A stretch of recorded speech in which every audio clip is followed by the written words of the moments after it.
Welcome to Off Court with myself, Greg Rusedski, and Kevin Palmer from Tennis 365. Our holiday man, our man who's back from Cyprus. I mean, you and Ashley get more freebies than anybody I know of. I mean, when we started this show, Greg, you were the star turn. This was my idea. We get in a legend from tennis, but there's Ashley off filming in Portugal with Kia doing, at cranes following him down the road while he's in sports cars and whatever else. And last week I was in Aphrodite Hills, an incredible tennis location, just opened a new rackets club. Jane Torville, the great Olympic legend, was on court next to us most of the week. Lovely paddle courts, lovely tennis courts. Hopefully we can take the podcast down there at some point. A great place to visit. We need to get you some of these freebies, Greg. What's going on? Why are we getting them all? I'm all right. I'm on tour right now, so I'm loving life. But as you can see, I'm back home for a couple of days because I've got my charity event we do for Greenhouse Sport every year. Myself and Tim Henman raise a lot of money for the day, so looking forward to that. But I know everybody doesn't want to hear about our personal lives and what's going on. They want to hear about the tennis. We have to get into Rome. I mean, what a final that was from Jannik Sinner, but it was a semifinal that was the difficult one for him. A little bit of cramping, rain delay. It saved him. It's never boring, Kevin, when Jannik Sinner is going for streaks, and now he's got all 9 Masters Series. I mean, it's quite an incredible feat to finish off the 9th one at home in Rome and in the way he did it. I mean, people say you say it's not boring, Greg. Some people are finding it a bit repetitive that he's winning all the time, but he is setting incredible records. That's 9. Only Novak has done that. Incredible that he's got to 9 at this early stage of his career. And the French Open coming up, if he wins the French Open, he's got all 4 Grand Slams. Quite incredible, really, for a player of his age to have that. And yeah, I don't think it's boring. And I think the interesting match, as you say, this week, Greg, was that semi-final. Medvedev kind of didn't seem to feel like he didn't fear him. I think a lot of players are going on court at the moment thinking, this guy's unbeatable, and he kind of is. Even at the end at the net, Medvedev said too good, and he was. But no, Medvedev definitely pushed him. He had the cramping issues, had a little bit of stress in there that made him maybe cramp as well, because it's not just fatigue, it's also mental that can make you cramp. And then you look at it, that's what you have to do. You have to take him out of his comfort zone, Greg. But how tough is it to do that? Almost impossible at the moment, isn't it? Well, it is difficult, but I want to get back to one point I made in our last show. It's never boring watching someone trying to achieve what he's doing. It's genius. It's masterhood. It's playing at the highest level day in, day out. I mean, it's absolutely brilliant. I mean, there's very few players that I think it's number 6 in a row in Master Series. And this year he's won every single one. I can't remember somebody winning 9 in a year. And that's something he's on for, which is quite incredible. Yes, the pressure in playing in Rome, but you're going to get mentally and physically tired, and you're going to have a day where you're a little bit off or somebody pushes you. He wasn't off that day. Medvedev elevated. And when the first time we saw Medvedev elevate in his career, I think you have to go all the way back to 2019 against Novak Djokovic in the Australian Open when he announced himself to the world. He said, I'm going to go toe-to-toe with Novak, because Novak at the time was the physical beast. And he just said, I'm going to make this physical. I'm going to stay in the rallies for as long as I have to find a solution. He lost in 4 sets, but again, he's the guy who beat Alcaraz, who was unbeaten, and beat him in Indian Wells. Now against Sinner, Sinner got lucky there, but let's be frank, cramping, rain delay, coming back the next day. If we don't have the rain delay and the cramping doesn't disrupt things in there, Medvedev possibly gets the biggest upset of the year after his upset against Alcaraz. And what I like about Medvedev, his new team with Ronan Guskett, as well as Thomas Johansson, have improved the forehand. Watch the take back at the forehand since they've started working. More compact, less loopy, taking the ball earlier on the returns when he has to, and then sometimes going all the way back to the baseline. So we all remember that match in Monte Carlo. He lost love and love to Berrettini.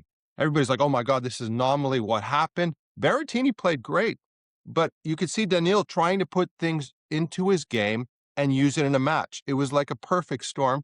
And now you look at him as the guy that can possibly mix it with Sinner at the French Open. So let's give a lot of kudos to Team Medvedev and Daniil himself for what he's doing. But we have to say Sinner, oh my God. I mean, incredible to do that at Rome. Last year we had Paulini. This year we have Sinner. I mean, he's on a tear. I mean, imagine this. If he wins the French, which are going to be everybody saying, oh, he's going to win the French, it's going to be easy. He's won Monte Carlo, Madrid, Rome, and then in Paris to do it. I mean, what a run that would be. So for me, huge Sinner fan, impressive what he's doing. Kudos to his team. They're doing a fantastic job to keep him on course and keep him playing this well. But it's never easy what he's doing. Absolutely. You said, Greg, in the last show that it was kind of like it's not almost the he's the best player in the world at the moment, but the pressure that he's now under with Carlos Alcaraz out is almost adding to it in a way that maybe is why he's kind of he said in press conferences he's tired and he's feeling it a little bit, and that's almost his biggest enemy. That maybe that's he can beat himself in a way, or the pressure and the stress and the tiredness and all of what's going on around him, and he has to win. He's unbeatable. All of that kind of stuff builds up, doesn't it? How tough is it for him to deal with that, do you think? Well, I don't know what it's like to deal like with that. Nobody knows We apart all from wish those we who have did. achieved it. Like you got to talk to Rafa. I mean, Rafa, what he did winning 14 Roland Garros is expected to win every time he steps on a clay court.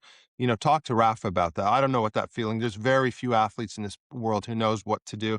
And I think that's where Cahill comes in with Ignazzi and really balances the team out so well. But the nice thing is he's got some time off. Right now he can take 2, 3, 4 days off before it starts in Paris on Sunday. He probably won't start up till Monday or Tuesday. So now he can go, whew, I can breathe. I finally won that title at home. I can get rest, and now I can get my perfect preparation. He knows he's going to be 1 day on, 1 day off, because in Paris, we have the roof now. So, you know, his scheduling is going to be absolutely perfect. But as you say, I don't think anybody can beat him in Paris at the moment, the way he's playing. The only guy, maybe Medvedev. I mean, you looked at the final there with Casper Ruud. Good for Casper getting to the final.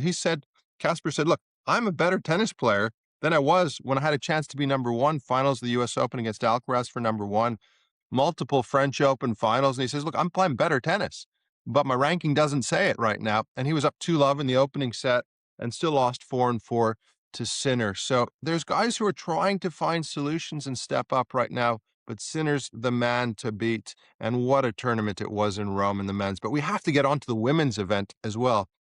Elena Svitolina, one of my favorites. You know, I was with her when we played in the Indian League a few years ago, know her well as Gail, and so pleased for her to win her third title in Rome. We hadn't talked about her enough because she's had a phenomenal year.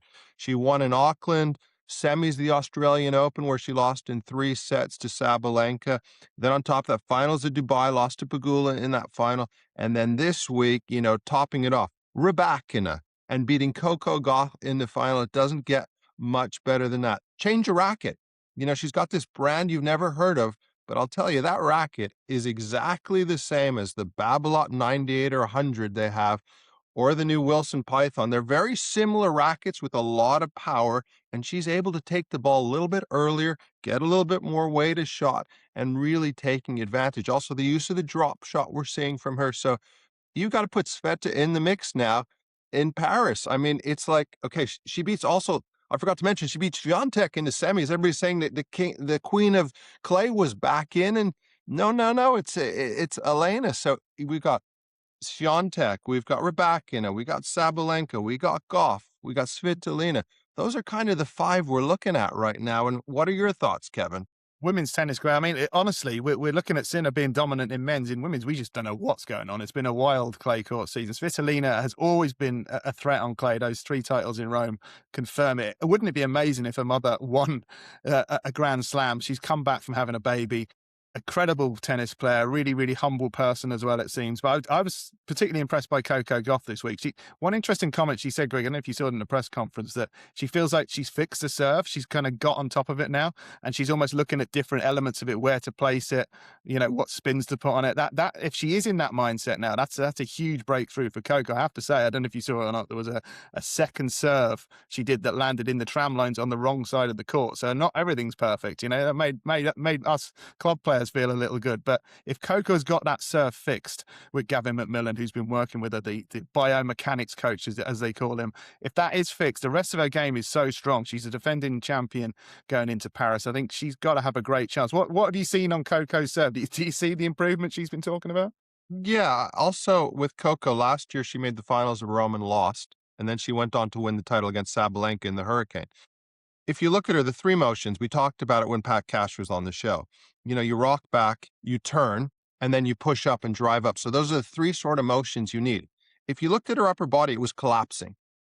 In Rome, her upper body wasn't collapsing after the serve as much, and the consistency was better out there. So that was the positive. Also, the forehand looks a little bit better when she needs to change directions up the line. So you always look at second serve and forehand. And if she's confident and the serve is firing, that's a great job done if she feels like she's nearly there. Coco, to me, mentally is one of the strongest on the tour with Svitolina. So we had the two mentally toughest players and the ones who are tactically very astute. So yes, we saw that little bit of mishit in the doubles alley, but it can be windy in Rome and conditions were pretty tough. So that's a huge positive for all the Coco Goth fans out there. One thing, in a way, we her mentality is incredible, given how dodgy that serve has been. I don't know, it's not probably not the right word, but it's been very No, flaky, it is isn't the it? right word. Yeah, for several years now. But I mean, the fact it's so bad, the rest of her game is incredible that she can hold it together. But to me, mentally, the serve had become a problem. At every press conference I'm at, the serve was the second or third question. It's on her mind all the time. She was happy to talk about it, but it's very difficult to when you're on court and it's juice and it's 4-all and you've got a second serve and you fear it's going to happen, kind of thing. If she does feel mentally that that's turned, that's really important, isn't it? Oh, it's huge. It's Yeah. huge. If she feels that, and she also won in Paris last year, not serving her best. What I love about her is your strongest weapon is, in the men's or the women's game is between the ears. That's the engine for everything. It doesn't matter because, like, you look at it, what do the big players do on the big points? They play them better than anybody.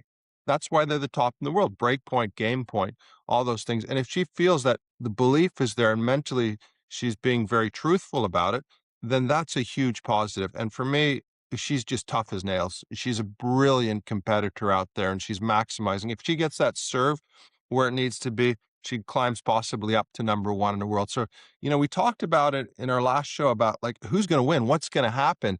There's some people knocking on the door just at the right time. So going into Paris, it is going to be fascinating to see what happens. But, so happy for Sveta. You talked about being a mom and trying to win. Last person out was Kim Kleisters, who did that as well. So, good to see the moms coming back and doing well. And Sveta is so professional, so good, and she's getting that balance right. I think she's 31 years of age right now. But we also have to get in the women's side. A few coaching changes going on here as well. I hear Emma Raducanu has gone back to Flex, who we call Flex in Britain because that's always been his next name.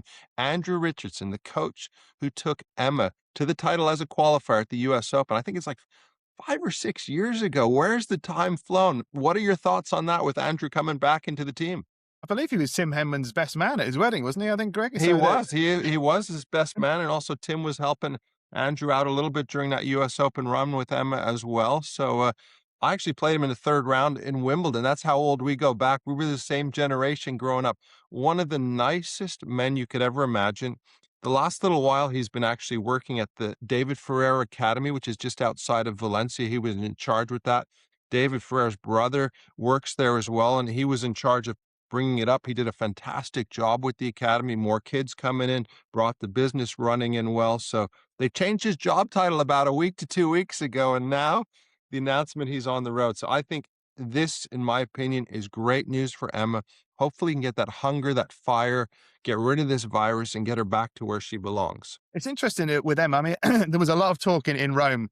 The press went down there. She did the media stuff. Half an hour later, she pulled out of the event. So a lot of the stuff she said in the press conference didn't really make any sense, which was a little odd. And obviously, then the media are going to start spinning stories about why she did that, what happened. So I think we really want to see Emma in Strasbourg this week, hitting the ground running. It's going to be tough. She hasn't played for 2 months. That's a long time, Greg. And she's going into a Grand Slam that she needs to defend ranking points. We often talk about ranking points on here, and for a Novak, for a Sinner, for an Alcaraz, it's not that important in many ways. they're gonna be there all the time. Even for a Jack Draper who's going to drop out the top 100, we still think he's good enough to come back very quickly if he gets it right. For Emma, the issue's going to be she's got a lot of ranking points to defend. She got the third round at Wimbledon. She got to the quarterfinal at the new Queen's Club WTA event. All of those points come off. She's going to be dropping down into the 50s and the 60s, and she won't be getting into those tournaments, and she'll be relying on wildcards. So we don't want to see that. We want to see Emma getting a few wins over the next few weeks to stay in that top 30, 40. Is that fair to say?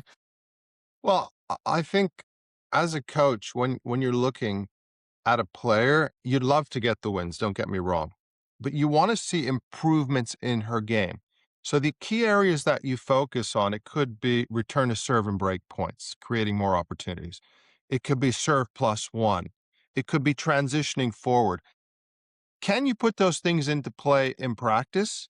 And then when you get in a match, can you use them and create those opportunities? And if you're knocking on the door, creating the opportunities and playing in the right manner, it's only a matter of time. Sometimes it clicks and you get it right away. But the reality is you have to think, okay, I haven't played for months. I can't just expect to turn it on and be back. It's not like Rafa, this freak of nature who goes away 8 months and then wins Indian Wells. I mean, that is not normal. Okay. The reality of that is Nadal's a special, special human being, and even he isn't sure that's going to happen. But if you play in the right manner, 1 point at a time, and do those things, maybe it clicks. If the ranking drops, who cares? Because if the tennis is there, the ranking will come back in. If you're healthy, consistent, then you get back to where you want to go. And that's where the coach and the team has to work together to find those solutions. So yes, we all want the results. It's a result-based industry. So you can't push that one back. But as we could see as well, we talk about the coaching merry-go-round as well. Maxim Taktukian, one of the best coaches in my opinion. I worked with him with Victoria Azarenka when I had that trial period with her for a few months. And the news I just saw today was he split with Mboko, number 9 player in the world. She didn't manage to play in Madrid, nor did she manage to play in Rome because I believe of some food poisoning or something she had. So that was a shocker as well, because I think they had a nice little partnership going there as well. So a few changes for the positive. I'm not sure how this one goes with Mboko, who's had a really good year to date. It's so important, isn't it, Greg, the coaching balance? I mean, we look at Emma and she wants to play this aggressive brand of tennis where she thinks she can sort of trade with the players at the back of the court. And then we see Anisimova when she's trying to do that in her most recent match, absolutely sort of take her apart. Rebecca at the US Open did something similar. In Mboko, I mean, she's been incredible the last year. This time, to start of 2025, she was nowhere. She was playing almost challenges in the women's game, and then suddenly she's this top 10 player. I mean, how important is it for her to make sure she keeps stability in that camp? Because she's a real contender when she gets it right, isn't she? She is, and I've looked at her game. And her backhand is unbelievable. She's a phenomenal athlete. Forehand, she needs a little bit more cover on. Serve can even get better. So the sky's the limit with Mboko, in my opinion. She was one of those players I said in the beginning of, at the end of last year and beginning of this year, watch out for her. She is the real deal. And this is where she has to be careful, because it'll be interesting to see what the announcement of and who the new coach is going to be for the next little while, because I thought that relationship was going to last a long time between those two. So I was surprised when I saw the news today. But this is where you've got to really make sure you get the right person. And it's not the best timing, a week before we start the second major of the year. So I think sometime this week we'll either have an announcement or she's just going to go with just a hitting partner or do something else. But I think she needs an experienced set of eyes there with her because of the pressure, the expectation, and everything she's achieved so far to date. A racket change, Greg. You mentioned there earlier on how important, even for a club player that will be listening to this. We hear pros changing. It's all about strings. It's about rackets. I mean, we saw Roger change his racket, didn't we, in 2017 when he came back, and suddenly his backhand topspin was a dream, and Rafa didn't know how to deal with it. So that clearly made a difference to the great Roger Federer. How important and how significant can a racket change be? Well, I heard Rafael Nadal talking about the best period of Federer, and it was when he changed his racket, because Rafa's play against him was really easy. Okay, let's serve into the backhand. Let's break down that one-hander. He was playing with, I think, an 85 or like head, which is tiny. So it's like the old pro staff. And then all of a sudden he went to a 97 head, which is a lot bigger. And then Lubicic at the time was working with him and got him to flatten out that backhand and hit through it. And that was when we had that period where he won the Australian Open, where he's taking the ball on, and everybody's like, wow, if only Roger changed a little bit earlier, he might have actually possibly won more slams or done more things in tennis. And you're talking about a guy who won 20 majors, dominated our sport.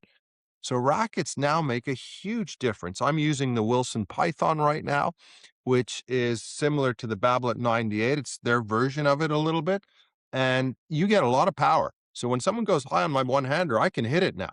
My forehand, it's easier to play with because, like, I still love my old 95 Wilson, which is like the classic racket 6.1s I was playing with in the 1990s, and I'm still enjoying playing with that. But this thing, it's just so much easier to generate power because the ball's jumping up like a mule. They're heavy, they're fluffy. So you need some extra sort of zip on the ball. So it's a combination of power in the racket and the string. And for those club players, all of a sudden you want to hit it a little bit harder with less effort. These frames are making your life a lot easier, as we've seen with Svitolina using a more powerful frame.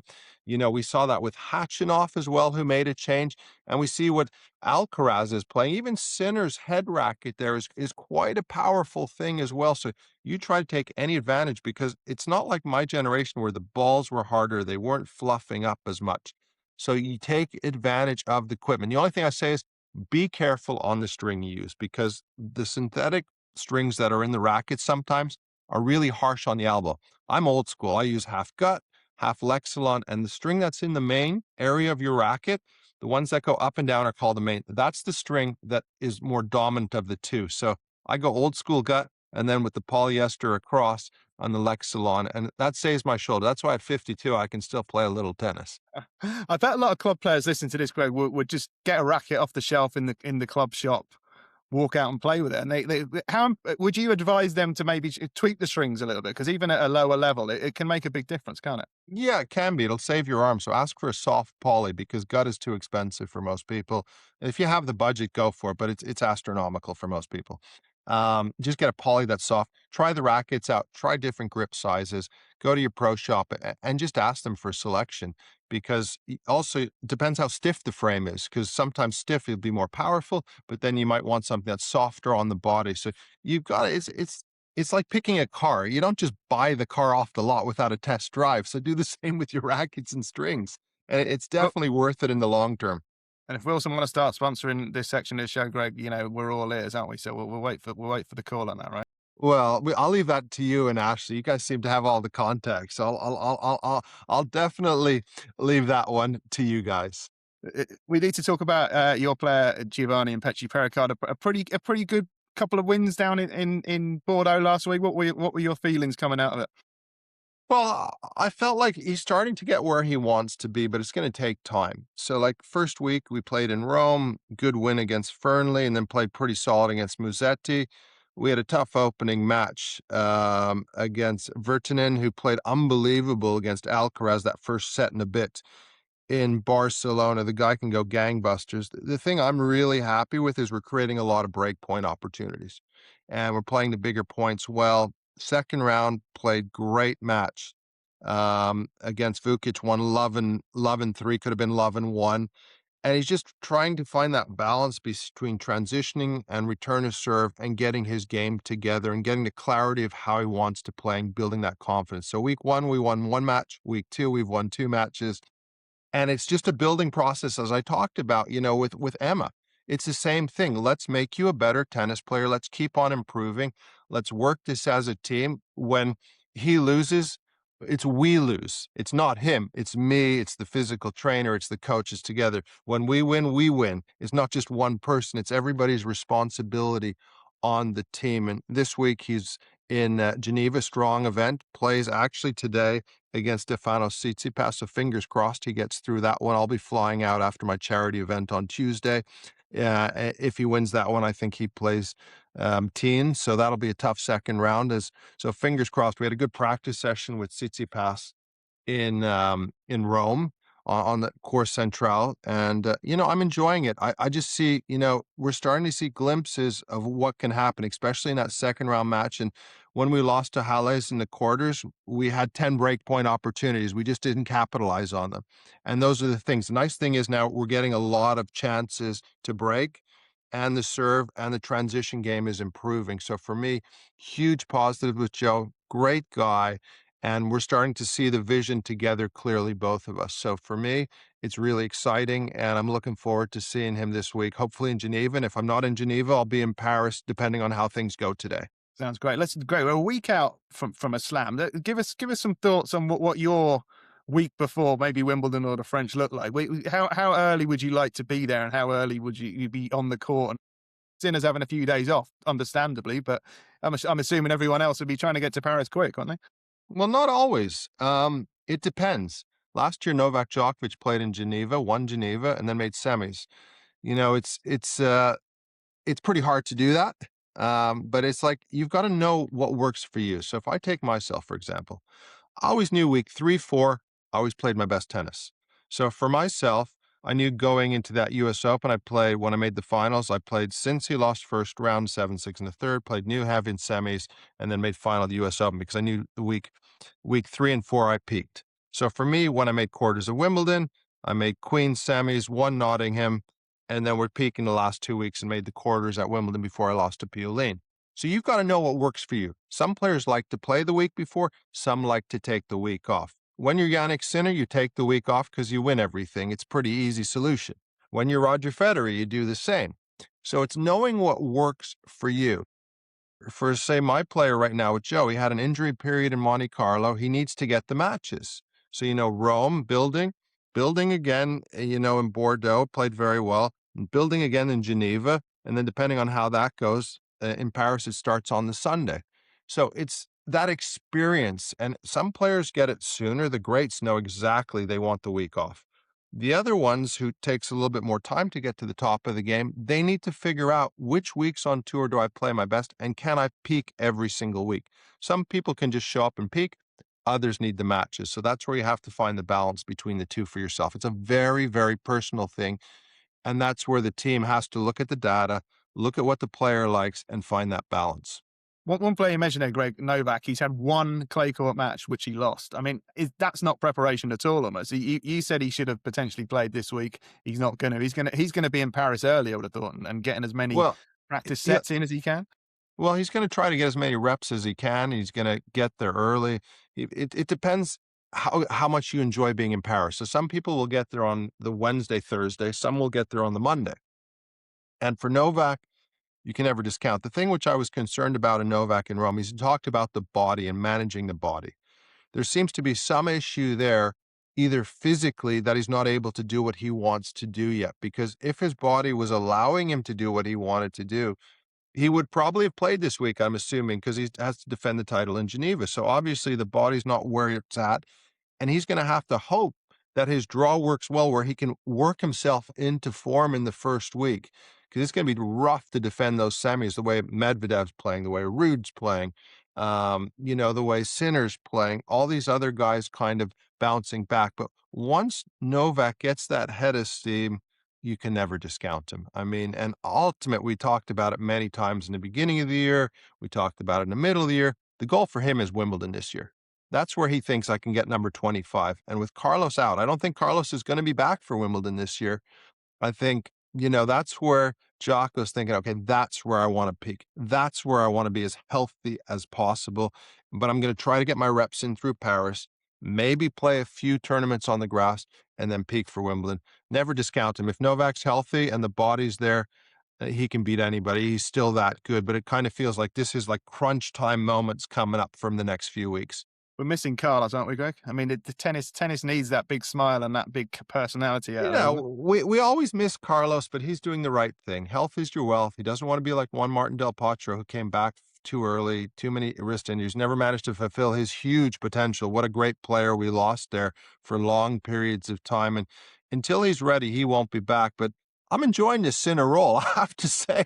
I mean, everybody's going like, okay, he's going to win this, he's going to win that. Well, Medvedev nearly knocked on the door, and I like to watch greatness. So yes, we miss Carlos Alcaraz. Yes, it's better for tennis when he's there. But for me, it's fascinating because Sinner was gone last year for 3 months. Remember that? After he won the Australian Open, he didn't come back till Rome. And nobody was talking about Sinner being away so much. We're talking more about Alcaraz being away than we were about Sinner, who came back in a flash and made finals of Rome last year and then went on that tear, finals of French, won Wimbledon. So when Alcaraz comes back, I have a feeling he's going to come back like a missile as well and just start like playing some great tennis because, this rivalry, he's going to be sitting there thinking, okay, especially if Jannik wins the French, then going into Wimbledon, we got that rivalry, who's going to get more slams, and you don't achieve what these guys achieve without being super competitive. I'm sure he's watching the tennis on TV, having a good time as well, but he wants to get back, but he's not going to get back until he's 100% healthy. I looked at a stat there, Greg. Sinner's won 94% of his service games this year. That's just an astonishing number, isn't it? And he's won. Interestingly, he's only won 57% of his points won, and we heard Roger talking about that before in that famous speech he did at a university. To win Grand Slams, to win majors, you don't have to win club players will think, oh my God, I've lost half the points here. This is terrible. But that's basically the balance in every match, isn't it? It's 50, 52, 53 to the winner, isn't it, almost? Well, my career, I ended up number 4 in the world. I won 51% of all points throughout my career.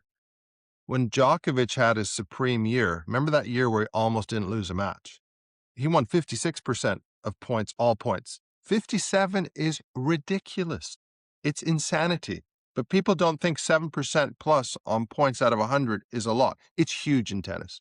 I mean, because we're dealing with small margins, and you're talking about like greats like Federer and Nadal. I think it was 54% they won. So from being 4 to one of the all-time great is only 3%, but then double that to 6 or 7%, that's huge. That just shows you dominance by them, but it's small margins that are played, and it's doing those fine details a little bit better. And that's where, for Sinner, it was interesting to watch the warm-up with Casper Ruud before that final. He was playing a little bit of football, doing his exercises to warm up. And he was doing those things because at the end of the day, he was thinking to himself, I need to find a way to be relaxed and balanced out. Him and his team are doing a fantastic job. The serve numbers, 94% is unheard of. His accuracy's gone up this year again. His returns have gone up. Everything is going the right directions. And to me, just clap my hands. You right now, you're just impressing me out of sight. He's such a thin frame on him as well. We've spoken about this quite a lot. I mean, the sort of weight. It doesn't look like he's got that much power in him, but it's like a rocket coming off the rack, isn't it? Well, it's skinny strong, and also it's the technique and the way the racket turns backwards, but your preparation has to be insane. He did a tweak in the backhand a few years ago where he lowered the racket head. So he's balanced everything out that needs to be done, and he's maximized, and he found that ideal weight for himself. He's naturally skinny. Okay, so certain players, Carlos is naturally bigger. You can't make Carlos that skinny. It wouldn't work. So we talked about that before. You've got to find the balance right, get the nutrition right, get the body weight type right, because everybody's different. It's like tennis rackets. It's like cars. It's like anything. You can't say everything's the same. There's certain things that have to be there, but everything's a little bit different. I just look at that forehand, Greg, and I'd encourage all club players not to try it. We often say, look at Yeah. your hero and try and copy it. But if you do that as a club player, you blow your arm up, wouldn't you? My arm just hurts hitting it, like looking at it like that. And if it works, don't change it. If it's repeatable, if you can still manage the quick balls and return serve, don't copy Sinner's forehand because it's pretty hard physically. To go a little old school. I mean, when we were playing with wooden rackets, that's how old I am. You could copy the McEnroys, you could copy the Borgs, but some of the techniques now, don't even go close to them. I mean, you need to be in that gym every single day if you want to play like that. Go ahead if you want to try it, but make sure you're super fit and super flexible in that shoulder and super strong. I'd be kind of worried, like long term, whether that extreme kind of the forehand almost starts the wrong way round, doesn't it? And he kind of brings Yeah, it back well, round, and there's a whip the on it. ra the racket head does, but it generates an enormous amount of power. So the thing of doing that, it's technically correct what he's doing, and it's a little tweak to just get a little bit more explosion on the ball. But for me, if I'm looking at Sinner, you want to copy one side is that two-handed backhand. It's just money. And also return to serve is out of this world, as well as the serve we talked about with the statistics and the improvement. So Vignazzi has done a fantastic job because Darren Cahill himself said, I leave it to Vignazzi. He does all the technical stuff. I manage the team. I do the tactics, but that is not my area, and that is his superpower and strength. So let's give both coach number one, as you want to call them, Vignazzi, a lot of credit what he's done with the Sinner game technically. Also with the drop shot, we've seen the drop shot off the backhand side going both directions. The forehand drop shot's a little bit more cross court, the transition game, but also when he needs to get stuck in for the long points, not a problem. Medvedev, Greg. Honestly, if you were a coach with him as a kid, you'd have beaten it out of him, wouldn't you? It was awful. A lot of his technique. It looks the way it ends up high, and it doesn't look right, does it? Well, it doesn't, but he hit in dead center of the ball. And we have talked about the change of the forehand. You look at it now; it's much more compact. It's much more straight back and straight through.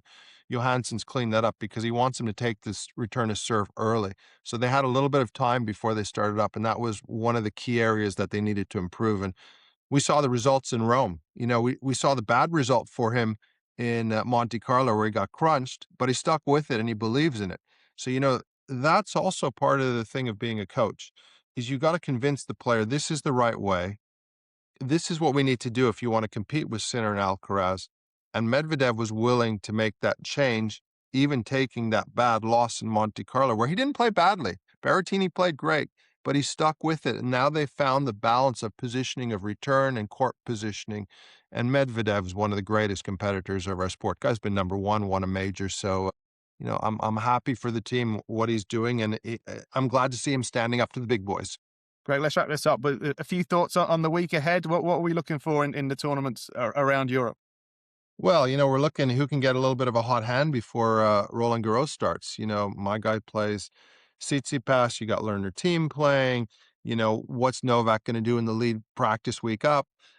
We've got Jannik Sinner getting a little break, well deserved for his dominance coming up. Women's game, we got events coming in. Can Swiatek and Roy get back her form because she was the queen of clay? Rybakina, Sabalenka hasn't had the best prep going in this year as last year she felt she should have won the title. She was the best player there. Coco's reemerged as well, and she says the serve is good. So, this is the week where the big names aren't playing, getting their preparation in Paris and getting ready to peak before the start of the tournament.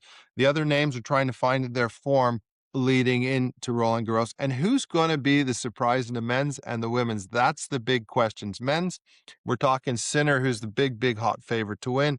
Women's, we're talking between 5 and 10 players that can come through and possibly win the title. But this is the last week on the tournament calendar where players can get that little bit of form and confidence going into Paris. But the big names have kind of established themselves, especially in the men's game, and a little bit more so in the women's, where Svitolina's got to be in the mix now after winning in Rome as well. So from my point of view, can't wait to see the results this week, but looking forward to the second major of the year starting this coming Sunday. So thank you very much for joining us on Off Court with Greg Rusedski. For myself, Kevin, and all the team, thank you for listening. Subscribe, send in your questions, and I hope you guys are enjoying the podcast.